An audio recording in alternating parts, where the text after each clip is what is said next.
ಪ್ರಿಯ ವೀಕ್ಷಕರೇ, ಎಲ್ಲರಿಗೂ ನಮಸ್ಕಾರ. ವಿಚಾರ ಏನಪ್ಪ ಅಂದರೆ, ಮಂಗಳವಾರ ಸಾಯಂಕಾಲ ಪೀಣ್ಯ ಜಾಲಹಳ್ಳಿ ಡಿಪೋ BMTC ಡಿಪೋದಲ್ಲಿ ಜಗಳ ಆಗುತ್ತೆ. ಚೇತನ್ ರಾಜ್ ಎಂಬವರನ್ನು 6 ಜನ ಮಲ್ಲೇಶ್ ಮತ್ತು ಇನ್ನು ಕೆಲವರು ಅವ್ರನ್ನ ಹೋಗಿ ಅವ್ರ ಮೇಲೆ ಹಲ್ಲೆ ಮಾಡ್ತಾರೆ ಅಂತೇಳಿ ಒಂದು ವಿಡಿಯೋ ಮಾಡಿದ್ದೆ. ಅದ್ರ ಬಗ್ಗೆ ಮತ್ತೊಂದು ಕ್ಲಿಯರಿಟಿ ಕೊಡ್ತಾ ಇದ್ದೀನಿ. ಏನಪ್ಪ ಅಂದರೆ, ಇವತ್ತು ಏನು ಗಲಾಟೆ ಆಗಿದೆ, ಕಂಪ್ಲೇಂಟ್ ಆಗಿದೆ ಚೇತನ್ ರಾಜ್ ಅವ್ರ ಮೇಲೆ. ಚೇತನ್ ರಾಜ್ ಅವ್ರನ್ನ ಮಲ್ಲೇಶ್ ಅವರು ಹೆಂಗಸರು ಮತ್ತು ಇನ್ನಿಬ್ಬರು ಹೆಣ್ಮಕ್ಳು ಇವರೆಲ್ಲ ಹೋಗಿ ಯಾಕೆ ಹೊಡೆದ್ರು, ಹಲ್ಲೆ ಮಾಡೋಕ್ಕೆ ಕಾರಣ ಏನು? ಸುಮ್ಮನೆ ಯಾರು ಹಲ್ಲೆ ಮಾಡೋದಿಲ್ಲ, ಸುಮ್ಮನೆ ಯಾರನ್ನು ಇನ್ನೊಬ್ಬರನ್ನ ಬೈಯಕ್ಕೆ ಹೋಗೋದಿಲ್ಲ. ಇದರಿಂದ ಇಬ್ಬರದು ಕೂಡ ತಪ್ಪಿದೆ ಇದರಲ್ಲಿ. ಯಾಕಂದರೆ ಇವರು ಗ್ರೂಪ್ಗಳು ಮಾಡ್ಕೊಂಡು ತಮ್ಮ ಸಮಸ್ಯೆಗಳನ್ನು ಚರ್ಚೆ ಮಾಡ್ಕೊಳ್ಳಾರ್ದ ಬೇರೆಯವ್ರ ಮನೆಯವರ ಇಲ್ಲಿ ಹೆಣ್ಮಕ್ಕಳನ್ನು ತಗೊಂಬಂದು ಗ್ರೂಪಲ್ಲಿ ಚರ್ಚೆ ಮಾಡೋದು ಭಾಳ ತಪ್ಪು. ಇದರಲ್ಲಿ ಚೇತನ್ ರಾಜ್ ಅವರು ಬೇರೆ ಹೆಣ್ಣು ಮಕ್ಕಳ ಬಗ್ಗೆ ತುಂಬ ಅಶ್ಲೀಲ ಪದಗಳನ್ನು ಬಳಸಿ ಮೆಸೇಜ್ ಮಾಡಿರ್ತಾರೆ. ಯಾರಿಗೆ? ಮಲ್ಲೇಶ್ ಅವರಿಗೆ. ಮಲ್ಲೇಶ್ ಒಬ್ಬ ಚಾಲಕರಿಗೆ ಚೇತನ್ ರಾಜ್ ಅಂತ ಕಂಡಕ್ಟ್ರು ಇವರು ಮಲ್ಲೇಶ್ ಅವರಿಗೆ ಭಾಳ ಕೆಟ್ಟದಾಗಿ ತಮ್ಮ ಮನೆ ಹೆಣ್ಣುಮಕ್ಕಳ ಬಗ್ಗೆ ತುಂಬ ಅಶ್ಲೀಲ ಪದಗಳನ್ನು ಬಳಸಿ ಕೆಟ್ಟದಾಗಿ ಮೆಸೇಜ್ ಮಾಡಿರ್ತಾರೆ. ಇದು 1 ವರ್ಷದ ಹಿಂದೆ ಘಟನೆ ನಡೀತಕ್ಕಂಥ ಅಲ್ಲಿಂದ ಇಲ್ಲೂ ನಡ್ಕೊಂಬಂದಿರ್ತಕ್ಕಂಥ ಸಮಸ್ಯೆಗಳು. ಇದ್ರ ಬಗ್ಗೆ ಸುಮಾರು ಸತಿ ಒಂದು 3 ಸತಿ ಕಂಪ್ಲೇಂಟ್ ಕೊಟ್ಟರು ಕೂಡ ಯಾವುದೇ ಕೇಸ್ ಆಗೋದಿಲ್ಲ. ಅಲ್ಲಿ ಪೊಲೀಸ್ ಸ್ಟೇಷನ್ಗಳಲ್ಲೇ ರಾಜಿ ಮಾಡ್ಕೊಂಡು ಮನೆಗೆ ಬರ್ತಾರೆ ಅಷ್ಟೇ. ಆದರೂ ಕೂಡ ಈ ಮೆಸೇಜು ಗ್ರೂಪ್ಗಳಲ್ಲಿ ಮೆಸೇಜು ನಿಲ್ಲೋದಿಲ್ಲ, ಅದು ಮುಂದುವರಿತಾನೆ ಇರುತ್ತೆ. ಇದು ಈ ಥರ ಮಾಡ್ತಾನೆ ಇರ್ತಾರಂತೆ. ಯಾರಿಗೆ? ಮಲ್ಲೇಶ್ ಅವರಿಗೆ.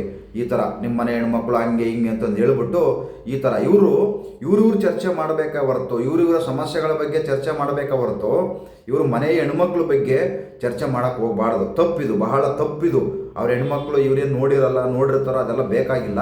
ಗ್ರೂಪ್ಗಳಲ್ಲಿ ಬಂದು ಪರ್ಸ್ನಲ್ಲಾಗಿ ಅವ್ರಿಗೆ ಏನು ಬೇಕಾದ್ರೂ ಮಾಡ್ಕೊಳ್ಳಿ. ಆದರೆ ಇಲ್ಲಿ ಗ್ರೂಪ್ಗಳಲ್ಲಿ ಬಂದು ಇನ್ನೊಬ್ಬರು ಹೆಣ್ಮಕ್ಳ ಬಗ್ಗೆ ಬಹಳ ಕಿಂಡಲ್ ಮಾಡೋದು ತಪ್ಪು. ಯಾಕಂದರೆ ಅವ್ರ ಮನೆ ಹೆಣ್ಮಕ್ಳ ಬಗ್ಗೆ ಈ ಥರ ಮಾಡಿದರೆ ಯಾರು ಸುಮ್ಮನೆ ಇರೋದಿಲ್ಲ. ಗೊತ್ತಾಯ್ತಾ? ಇಲ್ಲಿ ಹೋಗಿ ಇವರು ಹೊಡೆದಿರೋದು ತಪ್ಪಿದೆ, ಇವರು ಚೇತನ್ ರಾಜ್ ಅವರು ಮೆಸೇಜ್ ಮಾಡಿರೋದು ತಪ್ಪಿದೆ. ಇವರು ಗ್ರೂಪ್ಗಳು ಮಾಡ್ಕೊಂಡಿರೋದು ತಮ್ಮ ಸಮಸ್ಯೆಗಳು ಏನಿದೆ. ಇವತ್ತು 38 ತಿಂಗಳು ಹಿಂಬಡ್ತಿ ಅರಿಯರ್ಸ್ ಕೊಟ್ಟಿಲ್ಲ, 4 ವರ್ಷದಿಂದ ಸಂಬಳ ಜಾಸ್ತಿ ಮಾಡಿಲ್ಲ, ಇನ್ನು ಕೆಲವರು ಸಮಾನ ವೇತನಕ್ಕೆ ಬೇಡಿಕೆ ಇಟ್ಟಿದ್ದಾರೆ, ಇನ್ನು ಕೆಲವರು ನಮಗೆ ಅದು ಬೇಡ ಅಂತ ಹೇಳ್ತಾ ಇದ್ದಾರೆ. ಇದರಿಂದ ಸಮಸ್ಯೆಗಳು ನಿಮ್ಮವು ಬಗೆಹರಿಸ್ಕೊಳ್ಳೋದು ಬಿಟ್ಬಿಟ್ಟು ನೀವೇ ಕಿತ್ತಡ್ಕ ಕೂತ್ಕೊಂಡ್ರೆ ಸಮಸ್ಯೆ ಬಗೆಹರುತ್ತವ? ಯಾವುದೇ ಕಾರಣಕ್ಕೂ ನಿಮ್ಮ ಸಮಸ್ಯೆಗಳು, ನಾನು ಈ ಮುಖಾಂತರ ಹೇಳಕ್ಕೆ ಇಷ್ಟಪಡ್ತೀನಿ, ಸುಮಾರು ಸತಿ ಹೇಳಿದ್ದೀನಿ, ನಿಮ್ಮ ಸಮಸ್ಯೆಗಳು ಯಾವುದೇ ಕಾರಣಕ್ಕೂ ಬಗೆಹರಿಯುವುದಿಲ್ಲ. ಯಾಕಂದರೆ ನೀವು ಒಗ್ಗಟ್ಟಿಲ್ಲ. ಒಬ್ಬರನ್ನ ಕಂಡ್ರೆ ಒಬ್ರಿಗಾಗಲ್ಲ. ಎಲ್ಲರೂ ಒಂದೇ ಕೆಲಸ ಮಾಡ್ತಾ ಇದ್ದೀರಿ. ಎಲ್ಲರೂ ಬಸ್ ಓಡಿಸ್ತಾ ಇದ್ದೀರಾ, ಎಲ್ಲರೂ ಕಂಡಕ್ಟರ್ ಕೆಲಸ ಮಾಡ್ತಾ ಇದ್ದೀರಾ. ಇದರಿಂದ ನಿಮಗೇನು ಒಬ್ಬೊಬ್ಬರಿಗೆ ಒಂದೊಂದು ಸ್ಪೆಷಲಾಗಿ ಬಸ್ಗಳು ಇಲ್ಲ, ಒಬ್ಬೊಬ್ಬರಿಗೆ ಒಂದೊಂದು ಸ್ಪೆಷಲಾಗಿ ರಸ್ತೆಗಳು ಇಲ್ಲ, ಎಲ್ಲರೂ ಒಂದೇ ರೋಡಲ್ಲಿ ಹೋಗ್ತೀರಿ. ಅದರಿಂದ ದಯವಿಟ್ಟು ಎಲ್ಲರೂ ಒಂದೇ ನೌಕರರು. ಆ ನೌಕರರಲ್ಲಿ 108 ಸಂಘಗಳು ಕಟ್ಕೊಂಡು 108 ಅಧ್ಯಕ್ಷಗಳನ್ನು ಮಾಡ್ಕೊಂಡು ಆ ಅಧ್ಯಕ್ಷಗಳು ಪರ ವಹಿಸ್ಕೊಂಡು ಇವತ್ತು ಜಗಳ ಮಾಡ್ತಾ ಇರೋದು ಯಾರು? ನೀವು ಕಂಡಕ್ಟರ್ ಡ್ರೈವರ್ಗಳು. ಇವತ್ತು ಅಧ್ಯಕ್ಷಗಳನ್ನ ಬೆಳೆಸ್ತಾ ಇದ್ದಾರೆ ಹೊರತು ನೀವು ಬೆಳೀತಾ ಇಲ್ಲ. ನಿಮ್ಮ ಸಮಸ್ಯೆ ಬಗೆಹರಿತಾ ಇಲ್ಲ. ಅಧ್ಯಕ್ಷರು ಬೆಳೀತಾ ಇದ್ದಾರೆ, ಅಧ್ಯಕ್ಷರು ಶ್ರೀಮಂತರಾಗ್ತಾ ಇದ್ದಾರೆ, ಅಧ್ಯಕ್ಷರು ಚೆನ್ನಾಗಿದ್ದಾರೆ, ಅವ್ರು ಏನು ಕೆಲಸನೂ ಮಾಡೋದಿಲ್ಲ. ಎಷ್ಟು ಜನ ಅಧ್ಯಕ್ಷರುಗಳು ಇದ್ದಾರೆ ನಿಮ್ಮ ಈ ಏನು ಇವತ್ತು ಸಾರಿಗೆ ಸಂಸ್ಥೆಯಲ್ಲಿ? ಯಾವ ಸಂಸ್ಥೆಯ ಅಧ್ಯಕ್ಷರುಗಳು ಇವತ್ತು ಏನು ಇದರಲ್ಲ, ಯಾರ್ಯಾರು ಕೆಲಸ ಮಾಡಿ ದುಡ್ಡು ಸಂಪಾದನೆ ಮಾಡಿ ಜೀವನ ಮಾಡ್ತಾ ಇದ್ದಾರೆ, ಎಷ್ಟು ಜನ ಅದರಲ್ಲಿ ಕಷ್ಟ ಬಿದ್ದು ಜೀವನ ಮಾಡ್ತಾ ಇದ್ದಾರೆ, ನಿಮಗೆ ಗೊತ್ತೇ ಇಲ್ಲ. ನೀವು ಇವತ್ತು ಅಧ್ಯಕ್ಷರುಗಳನ್ನು ಸಮರ್ಥನೆ ಮಾಡ್ಕೊಂಡು ಅವ್ರ ಪರ ವಹಿಸ್ಕೊಂಡು ನೀವು ಗಲಾಟೆ ಮಾಡ್ತಾ ಇದ್ದೀರಿ. ನಿಮ್ಮ ಸಮಸ್ಯೆಗಳು ಬಗೆಹರಿಸ್ಕೊಂತ ಇಲ್ಲ. ನೀವು ಗಲಾಟೆ ಮಾಡ್ಕೊಂಡು ಪೊಲೀಸ್ ಸ್ಟೇಷನ್ನು, ಜೈಲು ಅಂತಂದೇಳಿ ಅಲ್ದಾಡ್ತಾ ಇದ್ದೀರಾ. ಇದು ತಪ್ಪು. ಇದು ಮಾಡೋದು ಬಿಡಿ.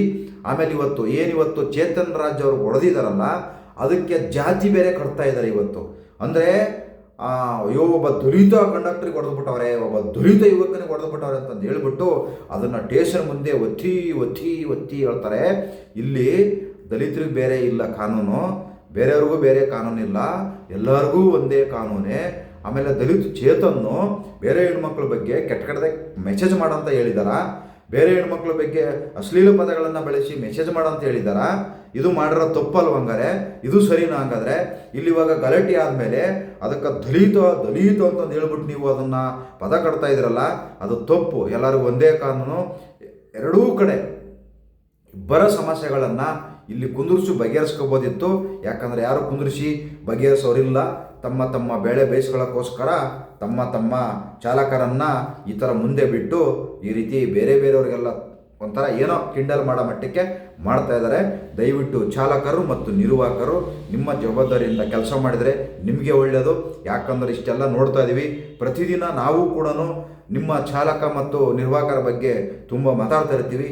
ಯಾಕಂದ್ರೆ ಇನ್ಮೇಲೆ ನಿಮ್ಮ ಏನು ಇವತ್ತು ನಿಮ್ಮ ಸಮಸ್ಯೆಗಳ ಬಗ್ಗೆ ಮಾತಾಡೋದು ಬಿಡಬೇಕು ಅಂದ್ಕೊಂಡಿದ್ದೀನಿ. ಅದನ್ನು ಮುಂದಿನ ಯಾಕೆ ಅಂತಂದೇಳಿ ಮುಂದಿನ ಎಪಿಸೋಡಲ್ಲಿ ಹೇಳ್ತೀನಿ.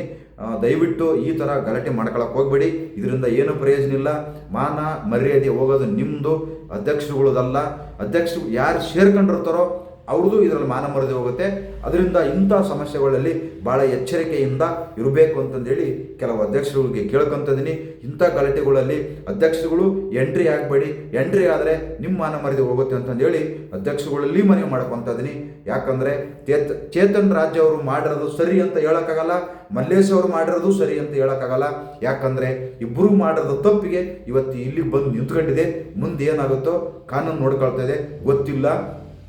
ಆಮೇಲೆ ಈ ಕೇಸಲ್ಲಿ ದಲಿತ ಅನ್ನೋ ಪದವನ್ನು ಸೇರಿಸ್ಬೇಡಿ ಅಂತಂದೇಳಿ ಕೇಳ್ಕೊತಾ ಇದ್ದೀನಿ. ಎಲ್ಲರಿಗೂ ಒಂದೇ ಕಾನೂನು. ಅವರೇನು ದಲಿತರಾಗ್ಬಿಟ್ರೆ ಏನು ಬೇಕಾದ್ರೂ ಮಾಡಿಬಿಟ್ಟು ನಾನು ನೋಡ್ಕೊಂಡು ಸುಮ್ಮನೆ ಕುಂತ್ಕೊಳ್ಳೋಕ್ಕಾಗಲ್ಲ. ಯಾಕಂದ್ರೆ ಅವ್ರು ಏನು ಬೇಕಾದ್ರೂ ಮಾಡ್ಬೋದಾ, ಏನು ಬೇಕಾದ್ರೂ ಬೈಬೋದಾ, ಏನು ಬೇಕಾದ್ರೂ ಅನ್ಬೋದಾ? ಹಂಗಾದ್ರೆ ದಯವಿಟ್ಟು ಈ ಜಾತಿ ಅನ್ನೋ ಪದ, ಈ ಜಾತಿ ಎಂಬ ಲೇಬಲ್ ಅಂಟಿಸ್ಕೊಂಡು ಜಗಳ ಮಾಡೋಕ್ಕೆ ಬೇಡಬೇಡಿ. ಆಮೇಲೆ ಈ ಜಾತಿಯನ್ನು ಮುಂದುಬಿಟ್ಟು ನೀವು ಬೇಳೆ ಬೇಯಿಸ್ಕೊಳ್ಳೋಕೆ ಹೋಗ್ಬೇಡಿ. ನಾನು ದಲಿತರಲ್ಲಿ ಕೈ ಮುಗಿದು ಮನೆ ಮಾಡ್ಕೊತಾ ಇದ್ದೀನಿ. ಕೆಲವರು ವಿಚಾರದಲ್ಲಿ ನಿಮ್ಮನ್ನು ಮುಂದೆ ಬಿಟ್ಟು ನಿಮ್ಮನ್ನು ನಾಳೆ ಬಕ್ರ ಮಾಡಿ ನಿಮ್ಮನ್ನು ಕೆಟ್ಟವರನ್ನಾಗಿ ಬಿಂಬಿಸ್ತಾ ಇದ್ದಾರೆ. ಎಚ್ಚರದಿಂದ ಇರಿ. ದಯವಿಟ್ಟು ಇಂಥ ಗಲಾಟೆಗಳಿಗೂ ನೀವು ಹೋಗಬೇಡಿ. ನಿಮ್ಮ ಸಮಸ್ಯೆಗಳನ್ನು ಬಗೆಹರಿಸ್ಕೊಳ್ಳೋದು ನೋಡಿ. ಅದು ಬಿಟ್ಟು ಯಾರೋ ಮಾತು ಕೇಳ್ಕೊಂಡು ಯಾರಿಗೋ ಹಿಂಗೆ ಕಿಂಡಲ್ ಮಾಡೋಕ್ಕೆ ಹೋಗಿ ನಿಮ್ಮ ಮಾನ ಮರ್ಯಾದೆಯನ್ನು ನೀವು ಕಳ್ಕೋಬೇಡಿ ಅಂತಂದೇಳಿ ನಾನು ಇವತ್ತೇನು ದಲಿತ ಎಂಬ ಲೇಬಲ್ ಅಂಟಿಸ್ಕೊಂಬಂದು ಕಂಪ್ಲೇಂಟ್ ಕೊಡ್ತಾ ಇದ್ದೀರಲ್ಲ, ದಯವಿಟ್ಟು ನಿಮಗೆ ಮನೆ ಮಾಡ್ಕೊತಾ ಇದ್ದೀನಿ. ಕೆಲವ್ರಿಗೆ ಅರ್ಥ ಆಗಲ್ಲ, ಕೆಲವ್ರಿಗೆ ಅರ್ಥ ಆದರೂ ಕೂಡ ಓದಿರ್ತೀರ, ತಿಳ್ಕೊಂಡಿರ್ತೀರ, ಕೆಲವರು ಓದಿರಲ್ಲ, ಆದರೂ ಕೂಡ ಈ ರೀತಿ ಮಾಡ್ತಾರೆ. ದಯವಿಟ್ಟು ಇದನ್ನು ಮಾಡಬೇಡಿ ಅಂತಂದೇಳಿ ನಿಮ್ಮಲ್ಲಿ ಮನೆ ಮಾಡ್ಕೊತಾ ಇದ್ದೀನಿ. ನಮಸ್ಕಾರ. ಜೈ ಹಿಂದ್, ಜೈ ಕರ್ನಾಟಕ. ಮಾತೆ ಎಲ್ಲರಿಗೂ ಒಳ್ಳೆಯದಾಗಲಿ.